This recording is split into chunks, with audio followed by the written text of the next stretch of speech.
Hi guys, it's Sam for Digital Meat, and in this tutorial, well, it's going to be about lighting an interior with Global Illumination in Cinema 4D R17.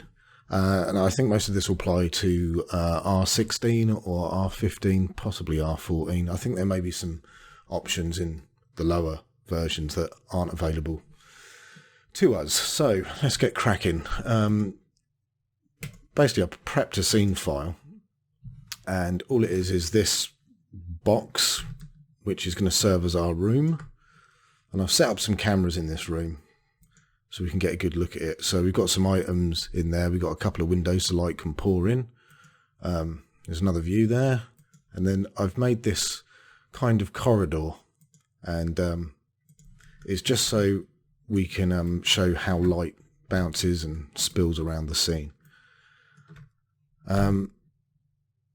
So I suppose we should just dive straight in.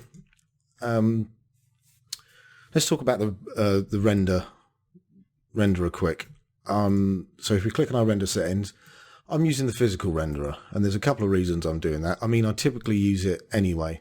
So if we go to the physical tab, I usually choose adaptive, automatic, so then it chooses the right samples for the right areas, and I put the shading threshold down to about 15%. That's a shading error threshold, sorry. So if we render it like this, we've just got a regular scene, looks pretty dull. There's no lighting in there, this is the default light of the scene. So let's talk about normal lighting first. I'm going to set up an area light and I'm going to whack it. Let's get out of this camera first and go into our top view. And I'm going to grab our area light and I'm just going to put it there. Spin it around so it's 90 degrees and scale it up a bit. There we go. That should do us, I think.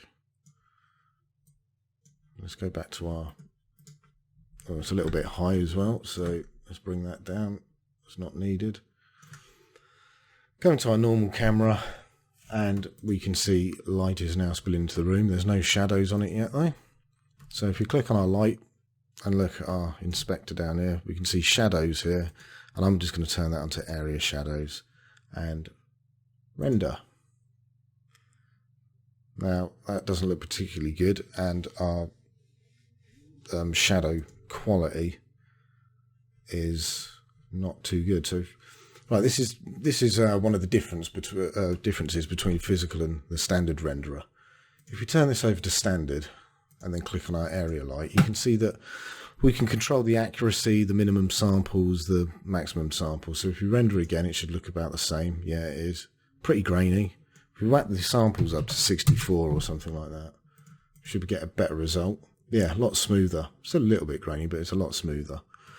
So these control that. But the problem with this is, if I've got an area light in the scene here, and I've got another area light over somewhere else, and I've got a point light somewhere else, it means that I've got to adjust the accuracy in the samples for each one of those lights, which, you know, is great if you want a lot of control, but I'd rather just have an overall accuracy.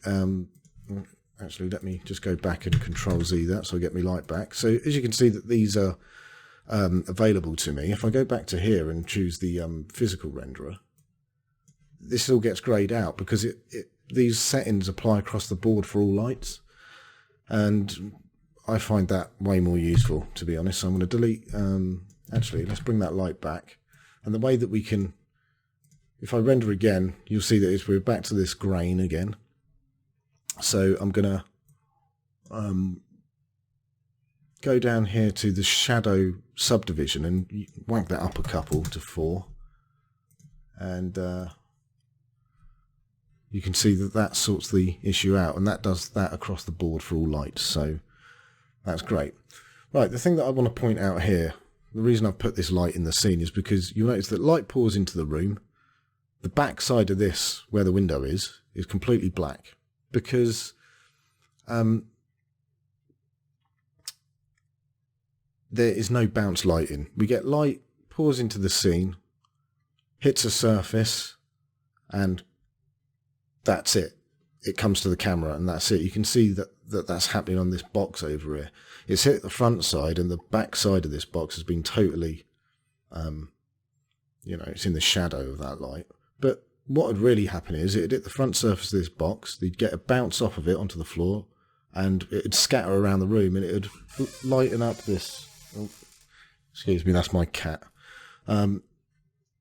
It would lighten up this shadow considerably. So this kind of lighting, I mean, you could cheat that by putting a point light in the scene and go into its general settings and turn on ambient illumination, turn down the brightness a little bit, and now render. And you can see that it kind of fills in the shadows a bit, but it's not accurate. Now, the advantages of lighting a scene like this is that it's very quick. It's fast, and with GI, it's obviously more calculation, and it's going to increase your render times.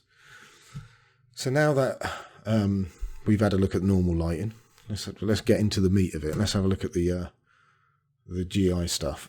Just as a side note, I've changed my output settings to 800 by 450 purely because when I rendered to the picture viewer, I want it to fit on the screen for you guys, and yeah, so there we go. Right, so let's talk about GI. Right, I've got a picture here. It's a good example of GI. As you can see here, we've got a light source in the room, and you can see that there's actually light bounces happening here because you can see that if you take a look at this ball, you can see that some light is hitting this green wall, bouncing onto the floor, and it takes some of its colour with it. So it absorbs all the other wavelengths of light and bounces back more green than anything else. And that is shown here on the floor, and it's also shown on the ball here because it's bounced off the floor and it's putting it there. You can see the same thing happening with the red, and you can see that the shadows are filled out a lot more naturally than the harsh shadows that we saw from the regular lighting method. So that's basically what GI is a description of, bounced light. So let's get rid of this and let's set up our scene. Now, like I said, we're going to suffer from increased render times. Now, for GI to work, actually, I'm just going to turn it on. So if we go down to Effect here and turn on Global Illumination, and I'm just going to leave this at the default for the time being. We'll talk about these settings in a minute. And I render. Bugger all happens. And it's because we've got no light source in our scene. Oh, maybe we have. What have I got in my scene here? Oh, I've got a sky, and I think that by default, so if I get rid of this sky and render, it should be pitch black. Yes, it is. Okay, cool. So by default, the sky has a little bit of luminance coming off of it. It's, so actually, I'm going to get rid of that sky. So, but basically, in a scene like this, let's drop a point light just in the middle, and I'm going to turn the shadow to soft because they render very, very quickly, and I'm just going to hit render. Now, that's way too bright. I'm just going to turn it down a little bit so it's a bit more subtle.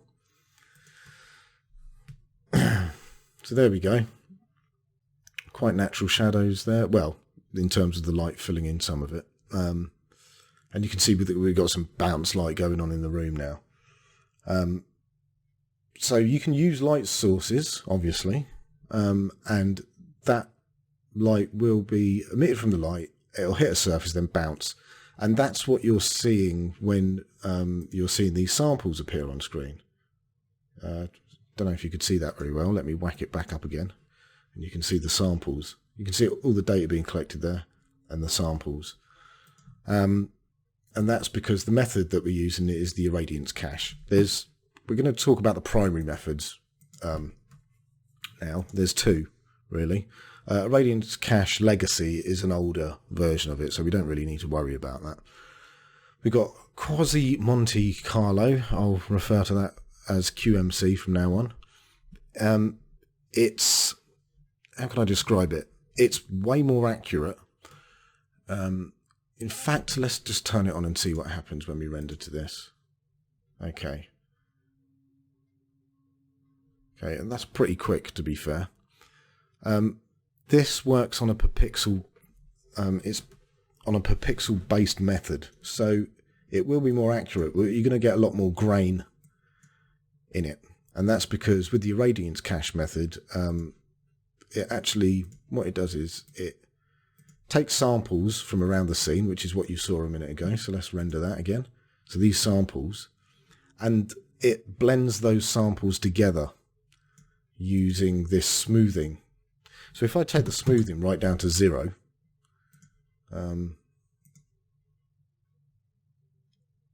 that's not a very good example. Let me get, right, first things first, let me get rid of that light. I'm going to set this all back to what it originally was.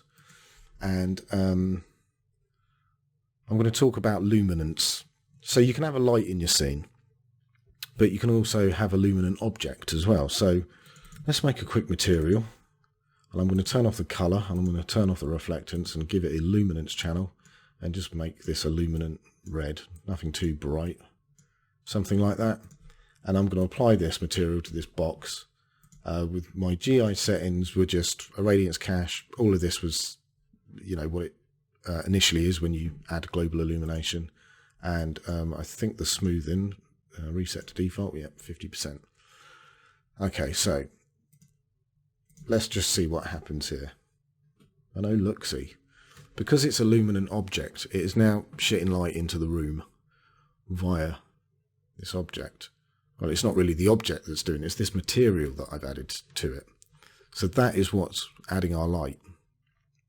And you can see that it's actually, because it's luminant itself, it's not taking any light, shadow information and that kind of stuff because it's luminant. So with that in mind, let's make a material. I'm going to open it up and I'm going to call it Sky. I'm going to turn off the colour and the reflectance channel. I'm just going to lob that over here. And if you remember, we had a sky in our scene here. So I'm going to add another sky and just whack that in there. And I'm going to add this sky material to our sky. Okay. Now, in the luminance channel, let's turn that on. It's just white at the moment. And you can render like that. Yeah, that's all back to normal. So let's render. And you can see that there's some light spilling through this window now into our room. And you can probably also see, in fact, let me render to the picture viewer. You can probably also see the fact that there's there's some blotchiness on the floor here. This shadow isn't very well defined. There's some blotchiness going on up here and spottiness going on down here. It's called artifacting. So basically what's happened is it's and you can see this happening here. These are the samples here. It's doing this. It's doing the samples and it tries to smooth between those samples using that smoothing setting that I was talking about a minute ago, but there's not enough samples to give a good result there. And also, we're just using a plain white texture for the sky. So let's sort that out first. Okay. I'm going to open up the content browser, and I think there's, you should see this in your copy of Cinema 4D. I think it comes with it. So if you click on presets and hit the search button, I've already got it in here, HDR, and then enter. It will show you some HDR images, and that HDR stands for high dynamic range image, so it's got several exposures in one picture, if you like. And I think I'm just going to use this seaside scene. I'm going to put that in there. Actually, I think there's a higher quality one in one of these somewhere. Where is it? Yeah, I could use any of these really. Let's try the Forest Road. Let's give that a go. Okay, so it's thinking about it. It's quite a large one, that. Okay, so now we've got this thing. I'm going to come out of my camera or turn it off, one of the two. Come out of that, and we can see that this is quite a blotchy thing. If we double click on our sky material and go to the editor, it'll say texture preview size. I'm going to make it 2K, something like that. And there we go, we've got a much better look at it. I'm just going to look around because I want to see where the actual light is coming from. It's pretty even everywhere. In fact, I think I'm sorry about this, guys. I think I am going to change my mind. I think I'm going to use that that beach scene that I had. Yeah. Okay. So click the Luminance channel. Just whack that back in there. Okay. Okay, so we've got this beach scene now. Yeah, that's more like it. And then you can see that we've actually got a light source somewhere. Let's have a look for it. Yeah, I'd say that's pretty bright there. Yeah, and then dark around there. Oh, there we go. There's the sun directly above us there. So we probably want this. I'm going to move it. I'm basically going to grab my sky and rotate it so that sun is at the front of our coming through these windows here. It's actually above us, but actually I could probably rotate this just to. I'm going to leave it how it is. Okay, and then we'll just see how we go.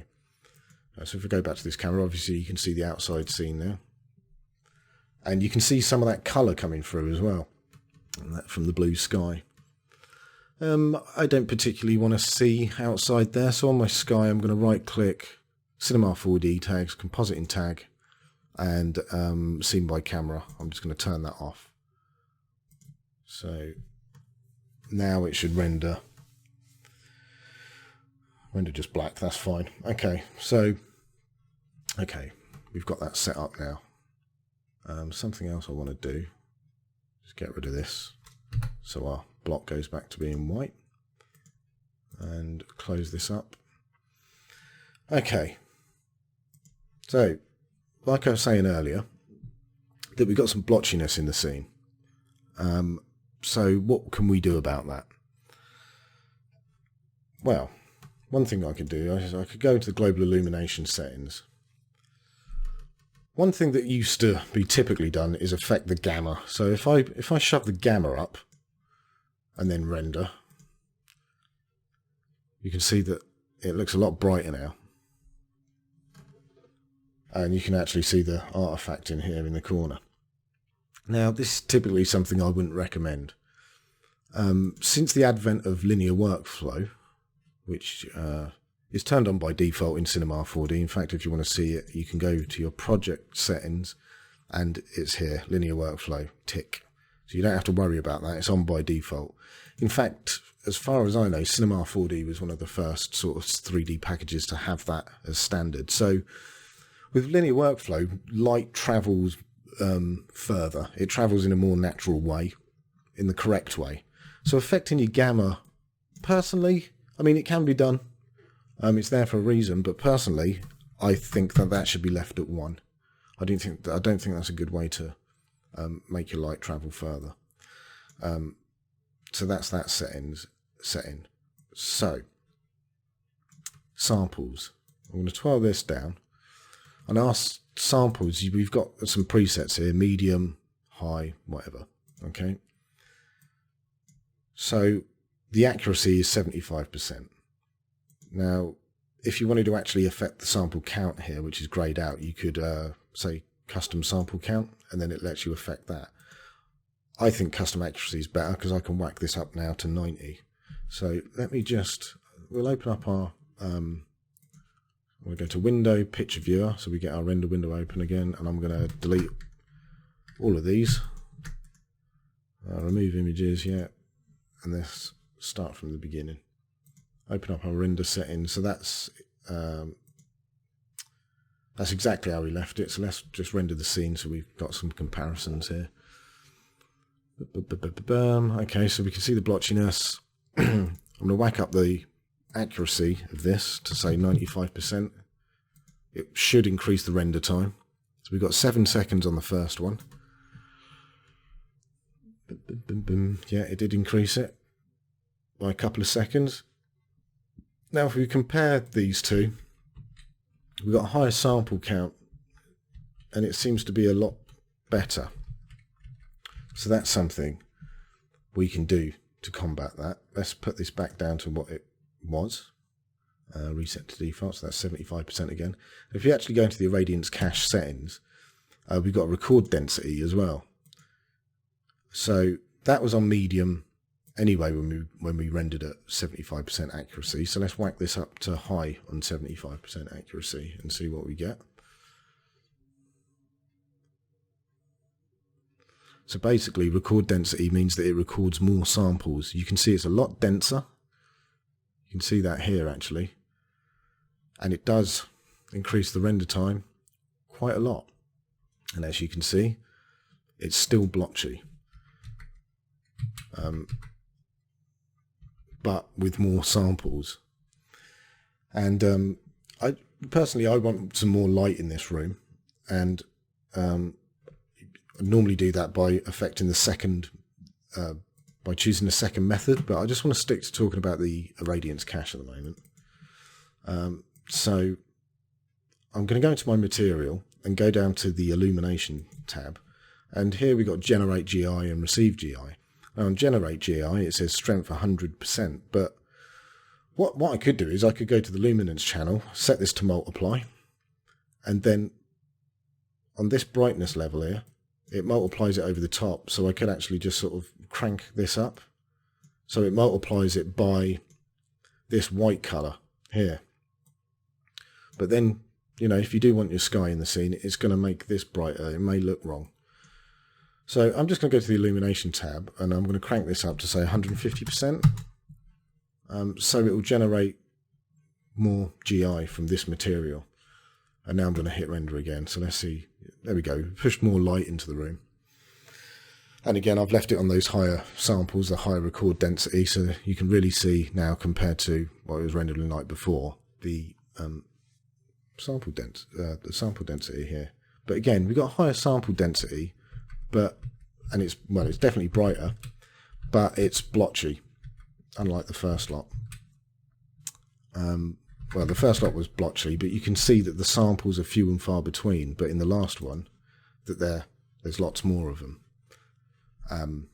Okay, so let's have a look at combating this then. So for me, it's a balance between these two things. I'm going to set this back to medium for the record density, and I'm actually going to crank this up so it's a little bit brighter.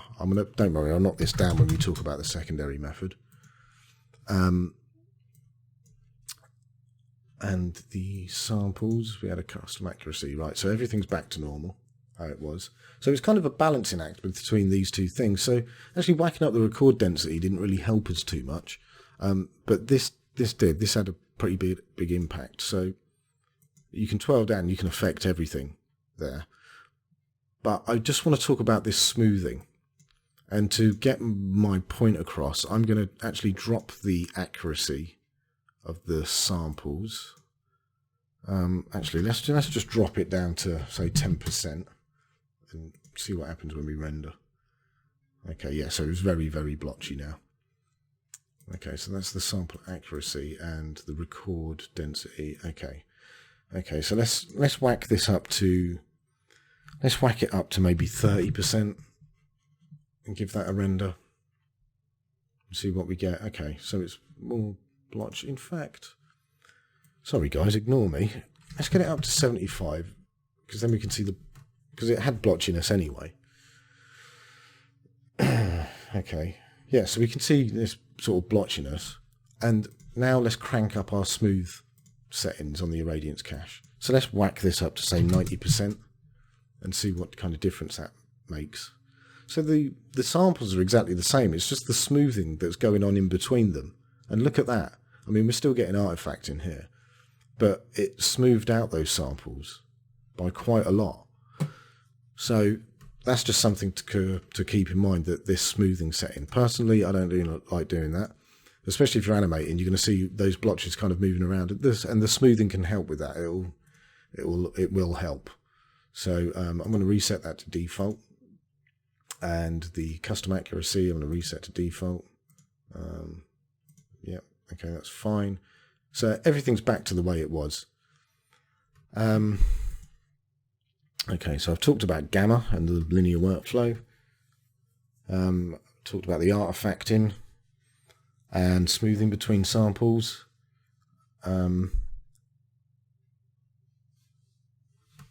Yeah, the one thing to note about the record density, obviously you're going to suffer from higher render times if you put it on high, which is pretty obvious really. So one other thing actually, this custom accuracy, let's whack this up to 100%. Let's see what happens then. Now we will probably get slightly larger render times.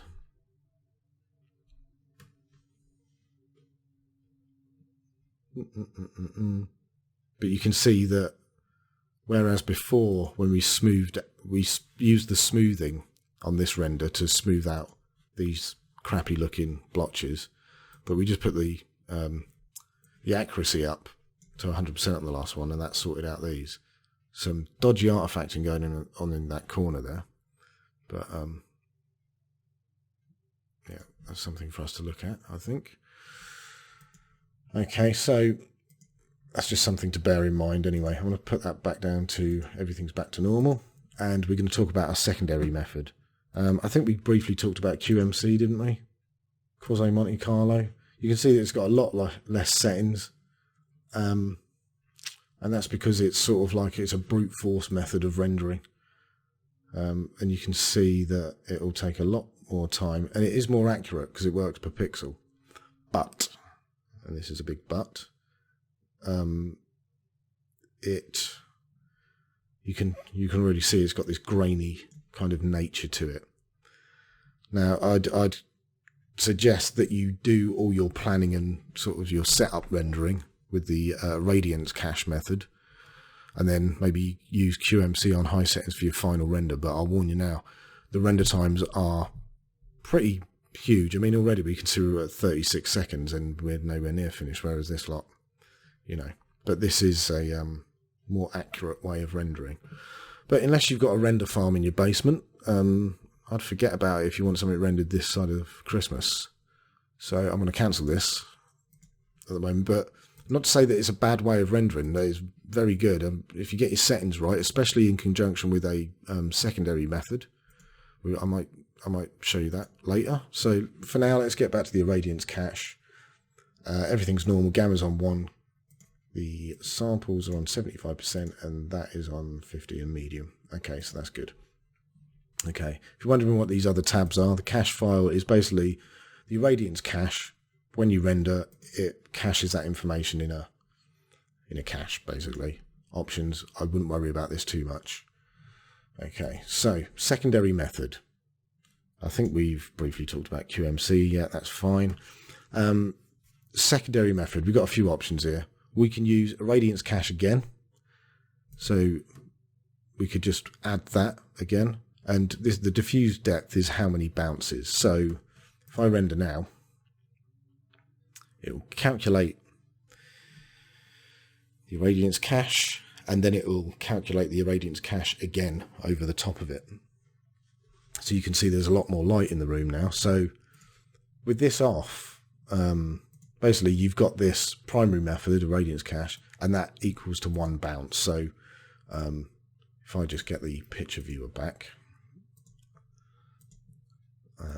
and we'll have a look at one of our ones down here. Okay, something like this. It comes in, it bounces, and that's pretty much all that's going on, really. So with the secondary method, we're actually adding bounces to the scene. So, like I said, you can use Irradiance Cache for your secondary method, or even QMC. I myself like light mapping because, and you'll notice that when I selected light mapping, it says maximum depth 16. That's right, 16 bounces. And I'm going to come to that in a sec. But I just want to talk about why I like light mapping. It's fast. It's super fast.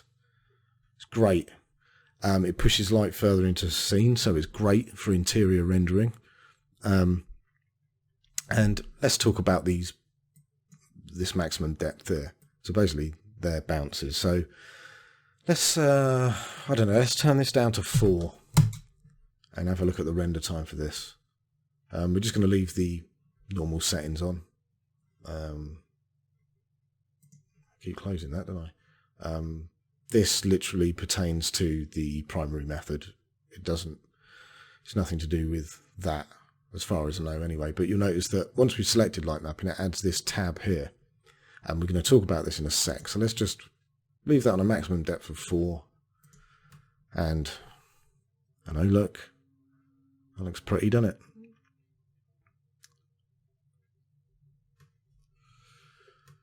Okay, there's a lot more light spilling into the room. And because we've got a secondary method now, I'm actually going to go back into my sky material, go to the illumination tab, and turn this down to maybe 130. Give it another render, because we was getting some blowout on that floor there. Wasn't very nice. Just going to take a drink. Okay, so there we go. It's pushed more light into the room, but as you can see, we've got some artifacting around the top here. That looks like a light leak. It isn't actually, but it looks like one. We've got some horrible stuff going along here, and if you'll notice at the bottom of this box, the shadow's not very well defined. You know, it's got a dark bit here, and then boom, bang, we've got a bit of light, and same around the back here, and right there as well. So you can see that there's some, it looks jaggy, and also along this wall. So let's talk about how we can fix these issues, and let's talk about the light mapping. Before I sort of dive headlong into that, I just want to say that the maximum depth there was 4, and if I open up the picture view again, we can see that it took 12 seconds to render. Now, if I whack up this to, say, double that, 8, you'd expect the render time to double. Oh, no, no, no, no, no, my friend. This is the great thing about light mapping.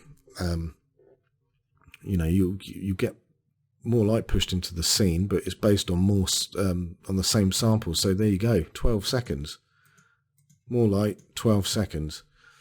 And just to make my point, I think the maximum, let's try putting 160. There you go, 128 is the maximum. And this will blow out the scene like you won't believe, probably. But, or maybe not. Okay, let's see what's going on. Okay, that's not too bad, actually.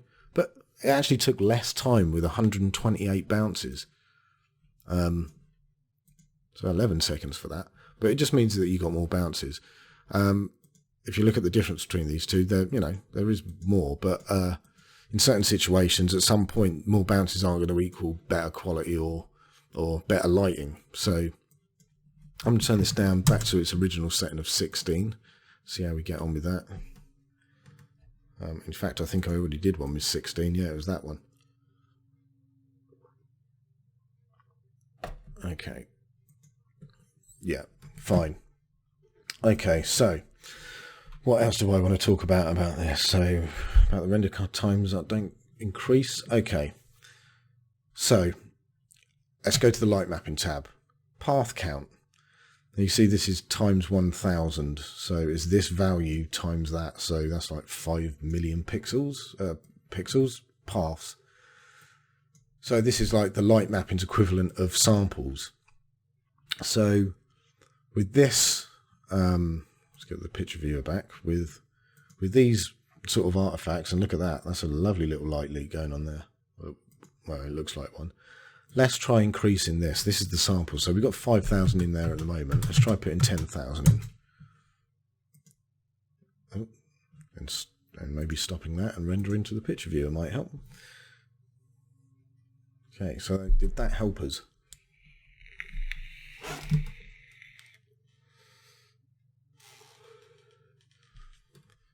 Yes and no. It cleared up a lot of the stuff here, but we still got stuff going on here. So really all it's done is it's made the samples sort of, there's more of them, so they're closer together. So it has helped in some respect. Sample size, I typically leave that alone. I mean, you can change it, but it'll be for special use cases. So I would generally keep that as it is. The scale, leave that alone as well. In fact, most of these settings you can leave alone. We'll talk about some of these down here in a minute. So you can see that upping the amount of samples actually helped. It was, I think it was 5,000 originally, wasn't it? Let's get back to that. Okay.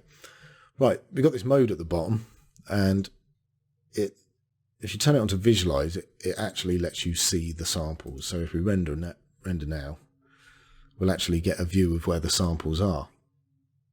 And there you go. So that's basically the samples that are unsmoothed. And you can see why this is account for these light problems and stuff. You can see here that we've got a black sample there, but its neighbour isn't. So that's why you'll get stuff like this going on. You know, the sample that's directly next door to it, it didn't sort of smooth out properly and all the rest of it. And just to make my point, let's lower this path count down to maybe 1,000 or maybe 100 actually, and render again. Oh yes, you can really see those samples coming through now. So if we took visualize off and rendered with this low sample, I can already see that these, it look, you know, yeah, look at that, absolutely terrible. So you can see, oh, I'm going to sneeze. Pardon me. So you can see how the path count, or the amount of samples, really does matter. So I'm going to put this back to what it was at 5,000 and turn the mode back to normal. Just give it a quick render again. So how do we get rid of these artifacts without smashing up our sample count so high that it starts being troublesome? In fact, I think we put that up to 10,000 or something. Let's try 20,000 and see what effect that has on the render time. So this is 11 seconds, this one. So there's way more samples, or paths. And it's already a few seconds longer. So that took 17 seconds. Now we're getting a lot of a much more nicer result. Still getting a little bit of artifact in here. Still getting artifact in here. And it's still happening. It's just that the samples are close together. There's more of them. And this is pretty bad. I mean, the light's coming in from this way, and then we've got this sort of like, you know, so it's not great. So how can we combat that without having to increase our render times by a mental amount? Well, I'm going to set this back to 5,000 for the path count. And I'm going to talk about this beautiful little thing here called the pre-filter. Okay, so I think for the purposes of this, I'm going to open up my picture viewer again. And let's get rid of all of these because we don't need them anymore. Okay, and yeah, I'm just going to do one more render. Sorry guys, you must be screaming at the screen, going, stop it. Okay, blah, blah, blah, blah. Should be about 11 seconds.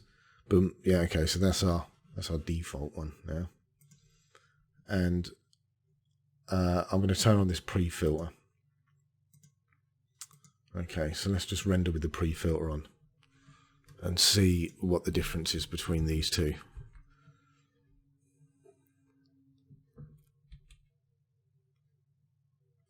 Well, it seems to have cleared up a lot of the problems around here, quite a lot, compared to the first one. It's less janky.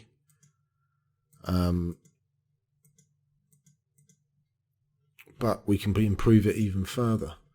So if we twirl down the pre-filter, it says pre-filter samples 8. Let's double that. And then see what the result of this one is. It basically smooths out the path count, smooths out the samples, this pre-filter. So even smoother than it was before, but you notice that we are losing some definition on the shadow. So it's a bit of a balancing act, but I personally think it's solved. I mean, especially up here, if we look up here at this stuff, it looks like light leaks. That goes away in the second one by just adding the pre-filter, and then by turning up the samples, it gets rid of even more. So I'm quite impressed with that. And we've got Interpolation Method. Okay, so we've got none, nearest, fixed. Now, I've had a look at this, and personally, no interpolation will be made. The calculation is very fast. The occurrence of light leaks will be minimized, but the primary method for GI will see the cells. Sufficient pre-filtering can help. Nearest, a specific number of neighbouring samples, defined by sample count, is ascertained and their colours are averaged. This is not an absolute value because it also takes into consideration the sample size, which means that a sample density will reduce the radius in which the samples to be included lie. That doesn't sound great, that one. Fixed in conjunction with the scale value, fixed distance around a point can be calculated, blah, blah, blah. This method produces the most blurred result. So let's actually try fixed, because for me it sounds like it'll be merging the samples together a lot more. So it will decrease the definition of high and low contrast areas.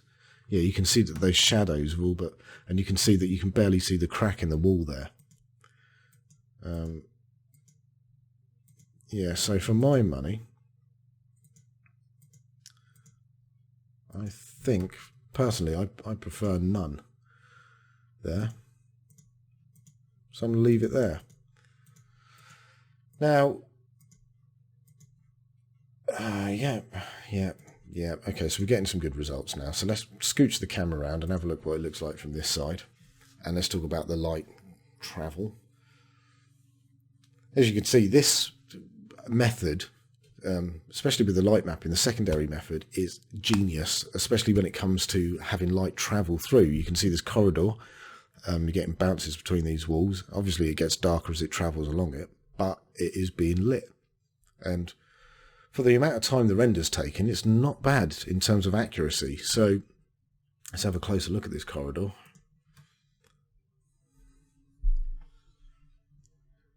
And again,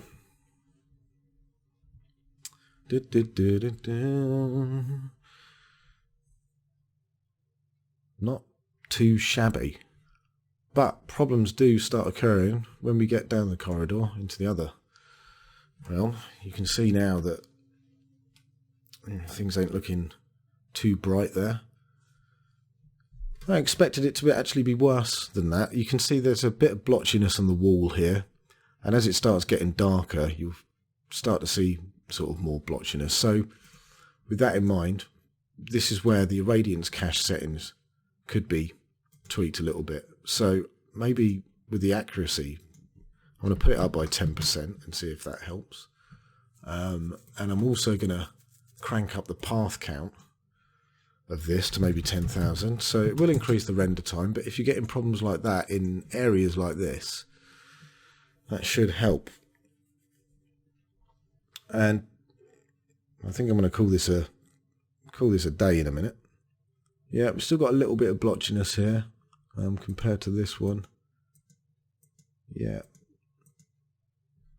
So maybe we could smooth that out. I'm not too concerned because it doesn't look too bad. But something that I do want to talk about is the fact that light is coming into this room. White is a very reflective colour. In fact, let's make a material. So I'm just going to make a material. I'm going to call it objects, and I'm going to give it a lovely red colour, like I always do. Go to the reflectance panel. I always get rid of the default specular, so I select it and remove it because it's basically fake. And then I add something like a GGX or a Beckman, and I'm going to go down to the layer for now. I think so layer for now, and choose dielectric. Dielectrics are things like plastics, and conductors are obviously things like metals. So if I choose conductor, you'll get a more metallic finish.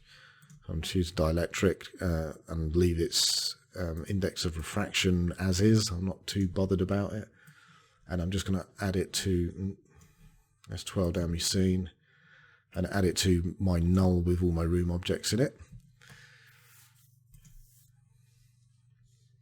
And you see that, I don't know if it will show up, but yeah, you can see it here a little bit in the samples. But because these have now got a colour and they're reflective, I suppose, but it's gonna, the light pouring into the room is gonna, you can see it a little bit around the floor here. That it's the light bouncing off of these objects that are scattering and hitting the floor is taking some of that colour with it. And that is the beauty of global illumination. This is what happens in real life with light scattering. And with that in mind, actually, what I might do is, because the room is completely white, it's reflecting quite a lot of the light that's hitting it. None of it's getting absorbed. So let's change the colour of the floor of this room. So, not do that. Go to the selection tool. Select the floor. I'm just going to select all this. So we got got the wall there. Oh, you idiot. Okay, so there's the floor. I'm going to come out of this camera actually, so I can see a lot better what I'm actually doing. Holding shift so I can add to my selection, and yeah, it's just this bit of the floor now. Okay, so I've got all my floor selected. I'm going to make a new material. I'm going to call this floor, and I'm going to turn off the reflectance. Don't need that at all. Go to the color. It's asking me for a texture, and I'm going to use this UV grid. That's fine. I'm going to apply this to. If you actually drag this while you've got a poly selection on, what will happen is if you check out the room at the top here, it will add the material but give it a selection tag, and that selection tag is basically the information about what I've got selected. So if I double click on it, it'll reselect the polygons, and if you look at this material here, it will say material, what's it applied to, and it's this object, selection, polygon selection 1, which is the name of this.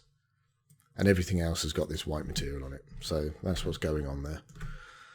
So if you select the material, you can see that in some places it's scrunched together, in other places it's not.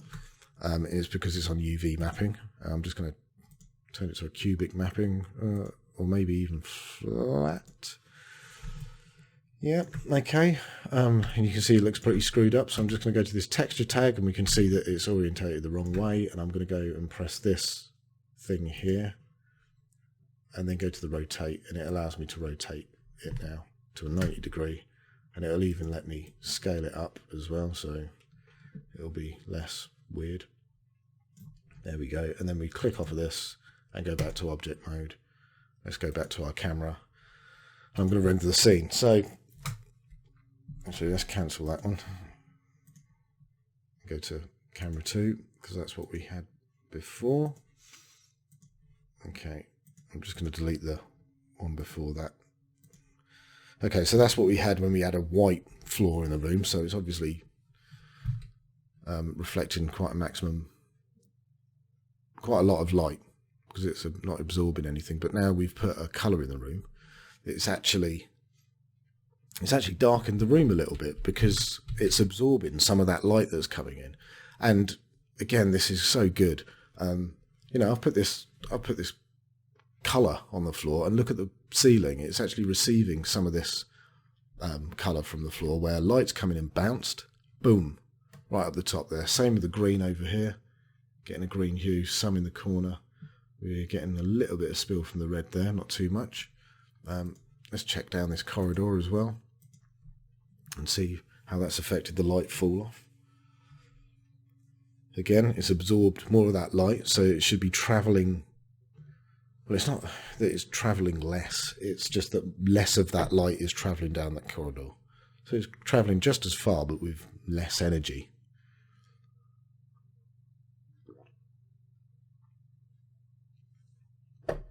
So, yeah, there we go. And we're getting some colour bleed there as well, which is great. Now, just one last thing before I go away. I'm going to open this floor. I'm going to go into the colour, grab this texture and right click, copy it, turn off the colour, turn on the luminance, and I'm going to right click on the texture and paste this here. So now our floor texture is in the luminant channel. Now obviously we've still got the light coming in from outside from this sky object, so I'm just going to turn it off in the viewport and off in the renderer. So now all the light contribution will be coming from the floor. Look at that. It's rainbow time. So now this room is exclusively being lit by the floor. The floor is not actually receiving any light information now because it is a luminant object. But as you can see, that's really pushing those colours up. So that's, we're getting some artifact. Well, actually, it's probably just from the fact that that's a lighter colour than there, but either side of it we're getting some artifacting, but we probably have to push the samples up. But it's not a bad look. So that's my sort of look into rendering a interior scene with GI, and how we can sort of like push light that little bit further in there. And obviously, the more complex your scene gets, in fact, let's make it a bit more complex by grabbing. Let's delete that off of that. Let's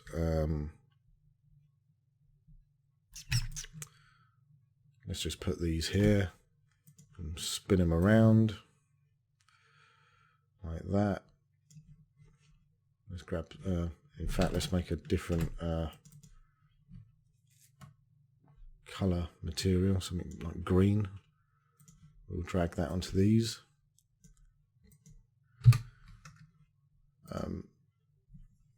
So obviously the more complex your room gets, like an actual room, you know, you'd have stuff in it like tables, chairs and all the rest of it. All of those things are going to have materials on them, and all those materials are going to affect what the scene looks like. So if you've got a chair and it's made of wood, and it's going to the light is going to hit it, it's going to bounce off that wood, it's going to take some of the colour of that wood with it, and then it's going to hit the floor, which might be a carpet. So it puts some of the colour of that wood on the carpet, and it might even bounce from the surface of that slightly and affect the colour of the walls. So now you've got a ray that is tinted with the colour of your chair and a little bit of your wall, you know, depending on how many bounces you got. You can see the room's darkening up now as there's objects start filling it and taking some of that energy out. So I'm just going to go back into here and crank up my GI to 160% maybe, just so we get a little bit more light going into the room.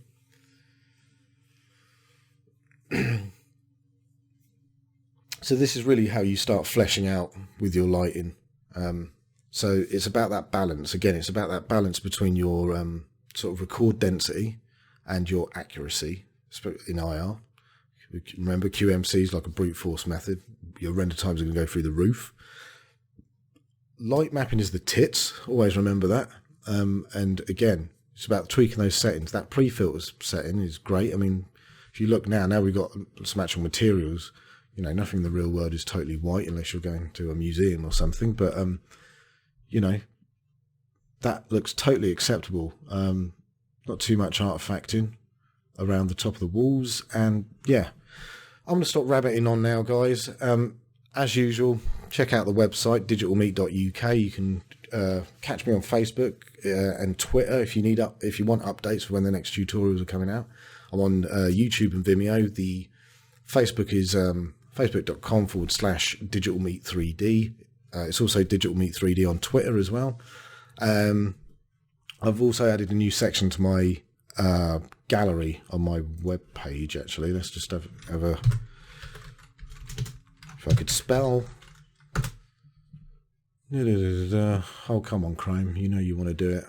Yeah, so in the gallery section, I've added this WebM. It was initially GIFs, but I've discovered that WebM hasn't got the 256 colour limitation, and it looks beautiful and runs good, and it loops. God, I wish GIFs would die. Anyway, so go check that out if you fancy a look. Anyway, cheers for that, guys. I'll see you later. Bye.